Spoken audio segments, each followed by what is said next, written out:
Hi, I'm Andrew Cain, politics editor of the Richmond Times-Dispatch. With me is my colleague, politics columnist Jeff Schapiro, and we're here to talk about what's at stake today as Virginia voters go to the polls in congressional primaries. Today, voters are going to pick nominees in 6 of the state's 11 U.S. House districts. Republicans are also going to pick a nominee for the U.S. Senate. And while there are assorted races, Jeff, let's start with the marquee battle in the 5th Congressional District. The MAGA mud fight between Bob Good, the Republican incumbent, and John McGuire, the Republican challenger. Of course, the former president has weighed in on this, endorsing John McGuire, state senator, putting his thumb on the scale, making this as personal a primary as possible. A lot of people around the country are keeping an eye on this race to see what it says about Trump's pulling power. And it certainly speaks to the former president's tendency to hyper-personalize politics. These turnouts are not exactly going to go through the roof, though there will probably be more people participating in this primary than, say, the Republican convention back in 2020, when Bob Good defeated a Trump-endorsed incumbent, Denver Riggleman. Right, in a Campbell County drive-through convention. In this case, of course, Bob Good has national prominence. He's the head of the House Freedom Caucus. He played a key role in kicking out Speaker Kevin McCarthy. So you've got an interesting situation where Good also initially endorsed Florida Governor Ron DeSantis for president before coming back to Trump. So you have both Kevin McCarthy and Trump hoping to oust Bob Good. Yeah, it's quite remarkable that a single member of Congress, largely unknown outside of Virginia, can manage to enrage 2 heavyweight national figures who represent different wings of the Republican Party. So if Bob Good survives today, that shows that he's got quite significant staying power. Yeah, and I wonder if, a repudiation of Trump is something that would send a powerful message beyond Virginia's borders heading into the presidential cycle. We shall see. Now, the former president also weighed in the U.S. Senate contest. We have 5 Republicans today seeking the GOP nomination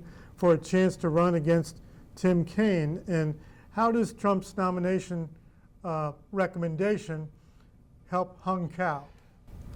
It validates Hung Cao beyond his Northern Virginia base. Remember, he was the Republican nominee for the 10th District congressional seat of Jennifer Wexton, the retiring Democrat. He got his head handed to him, but he at least has a profile in those important Washington suburbs. That Trump endorsement legitimizes him, elevates Cao's profile beyond the Washington suburbs. And one would think that that might very well mean the difference in terms of this nomination. We have one other contest in the Richmond area. We have 2 Democrats, Leslie Maida, who is a former ACLU legal official, and we have Herb Jones, former treasurer of New Kent County, seeking... Perennial candidate, has run for the state senate, has run for the Congress before. He's seeking another go to take on Congressman Rob Whitman, which is an uphill task. But what's interesting about that district, the first, this is one where perhaps some of the changes that are accelerating within Virginia, even with our slowing population growth, will be most evident. That district includes Henrico County, or a big chunk of Henrico County, which tends to vote strongly Democratic these days.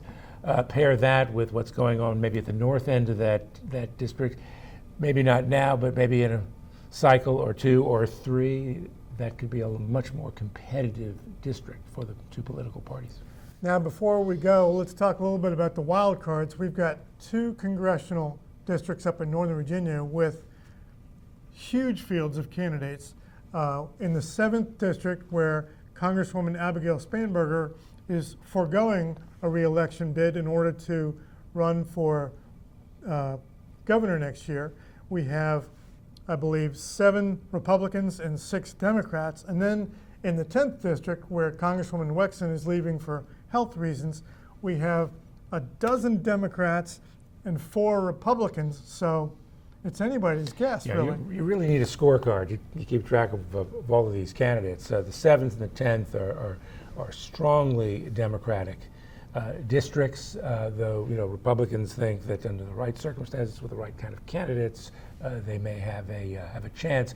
The 10th is particularly interesting because among the top candidates, Dan Helmer and Eileen Fillicorn, both considered contenders for the nomination, but not exactly fond of each other. Were Eileen Fillicorn to prevail in that nomination fight, that would constitute her, shall we say, taking her revenge. It was Dan Helmer who was one of the coup plotters in bringing down Eileen Fillicorn as the Democratic leader in the House.